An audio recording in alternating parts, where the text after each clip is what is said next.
Hello viewers, সকলকে শুভেচ্ছা।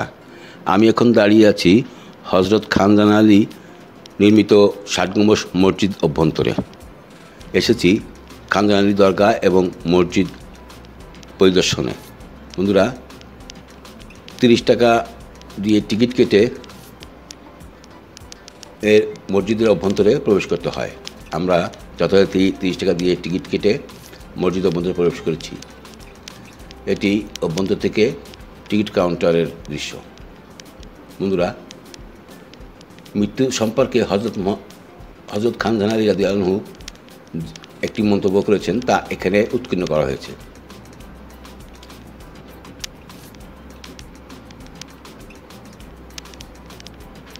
ভিতর থেকে খানজান আলী ৬০ গম্বুজ মসজিদ অভ্যন্তর। বাগেরহাট জাদুঘর সরকারের প্রত্নতত্ত্ব ও জাদুঘর বিভাগ এই জাদুঘরটি এখানে নির্মাণ করেছে। প্রত্নতত্ত্ব এবং জাদুঘর বিভাগ এই মসজিদের সংরক্ষণের দায়িত্বভার নিয়েছে। ইউনেস্কো এই মসজিদটি বিশ্ব ঐতিহ্য তালিকায় অন্তর্ভুক্ত করেছে। আমরা এখন দাঁড়িয়ে আছি ৬০ গম্বুজ মসজিদের সামনের দরজায়। আমরা প্রবেশ করব ৬০ গম্বুজ মসজিদের অভ্যন্তরে। ভিউয়ার্স, মসজিদটি ৭ গম্বুজ নামে ডাকা হলেও এখানে গম্বুজের সংখ্যা ৮১টি। ৫০০ থেকে ৬০০ বছর আগে এই মসজিদটি নির্মাণ করা হয়েছে। স্থাপত্য কৌশল ও লাল পোড়া মাটির উপর লতাপাতার অলঙ্করণে মধ্যযুগীয় স্থাপত্য শিল্পে এই মসজিদ এক বিশেষ স্থান অধিকার করে আছে।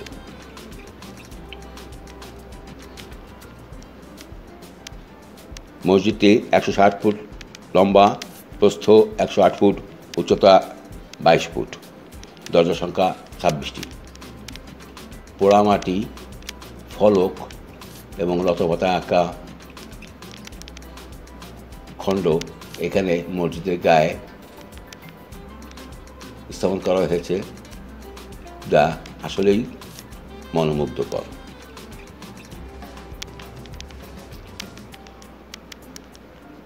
হযরত খানজান আলী ৯০ বছর বয়সে ৬০ গম্বুজ মসজিদ অভ্যন্তরে এশা নামাজের পর মৃত্যু হলে তাকে এখান থেকে ১.৫ কিলোমিটার দূরে খানজান আলী মাজারের অভ্যন্তরে সমাহিত করা হয়। এই মহাপুরুষ দিল্লিতে জন্মেছিলেন। তিনি কোরআন, হাদিস, সুন্নাহ ও ফিকহ শাস্ত্রের উপর গভীর জ্ঞান অর্জন করেন। এটি ঘোড়াদিঘি নামে পরিচিত। এই অঞ্চলের পানিতে লবণের আধিক্য থাকায় তিনি গভীর করে দিঘি খনন করেছেন মানুষের পানি কষ্ট লাঘবের জন্য।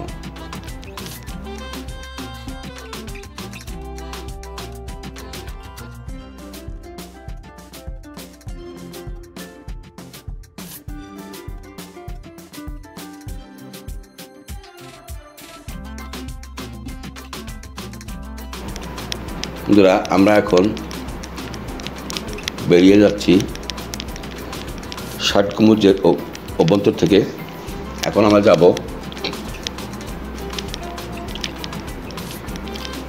খানজান আলী মাজার শরীফের দিকে। এটি মাজারের প্রধান গেট। দুপাশে অসংখ্য দোকান, টুপি, জায়নামাজ, তসবিহ, আতর, মাটির বাসনপত্র, কাঠের বিভিন্ন রকম খেলনা সামগ্রী, এগুলো দিয়ে এই দোকানগুলো সাজানো হয়েছে। প্রতি বছর চৈত্র মাসের প্রথম পূর্ণিমায় এখানে মেলা বসে। লক্ষাধিক লোকের সমাগম ঘটে। বন্ধুরা, এই মাজারে অনেকেই আসেন ধর্ম বর্ণ নির্বিশেষে। কেউ আসেন পরিদর্শনে, কেউ আসেন মানত শোধ করতে, কেউ আসেন কুমিরকে মুরগি খাওয়াতে এবং কেউ আসে মনস্কামনা পূরণের আশায়।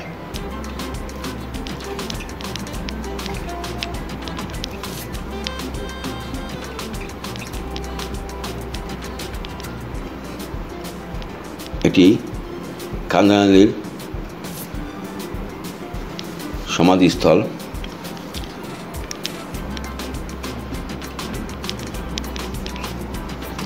তাকে এই গৃহের ভিতরে সমাহিত করা হয়েছে। তার কবরটি এই গৃহের ভিতরে অবস্থিত।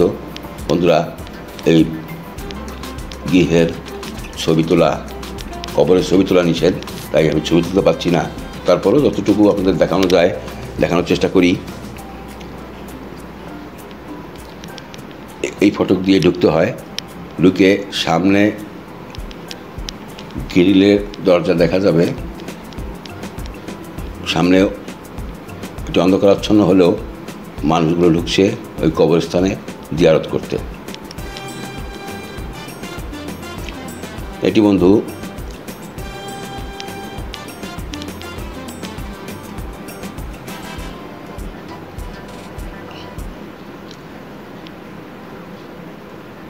বাংলাদেশের প্রত্নতত্ত্ব ও জাদুঘর বিভাগ এই দরগা শরীফের দায়িত্ব নিয়েছে রক্ষণাবেক্ষণের।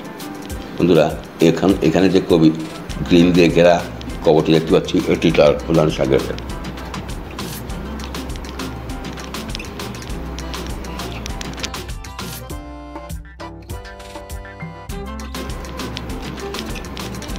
ডান পাশে এই সাদা বিল্ডিংয়ে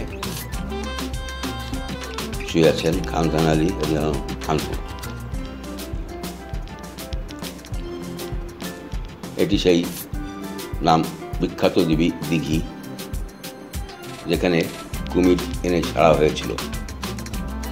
এই অঞ্চলে মানুষের পানির কষ্ট লাঘবের জন্য এই দিঘিটি খানজান আলী খুঁজেছিলেন 600 বছর আগে, এবং পানি যাতে কেউ নষ্ট না করতে পারে এর জন্য দুটি মিঠা পানির কুমির এনে ছেড়েছিলেন। তারাই বেঁচে ছিল কিছুদিন আগ পর্যন্ত।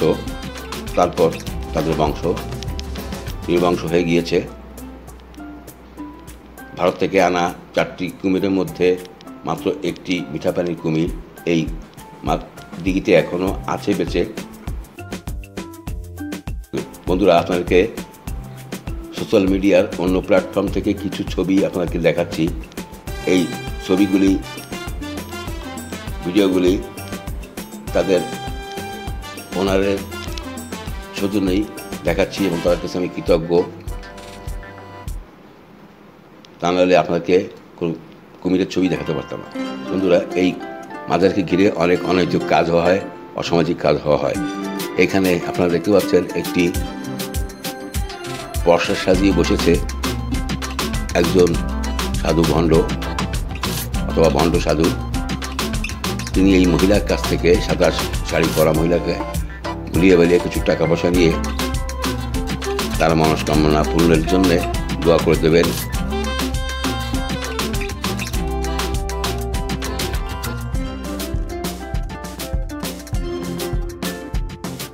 তো সকলকে ধন্যবাদ এতক্ষণ ধৈর্য ধরে আমার এই ভিডিওটি দেখার জন্য।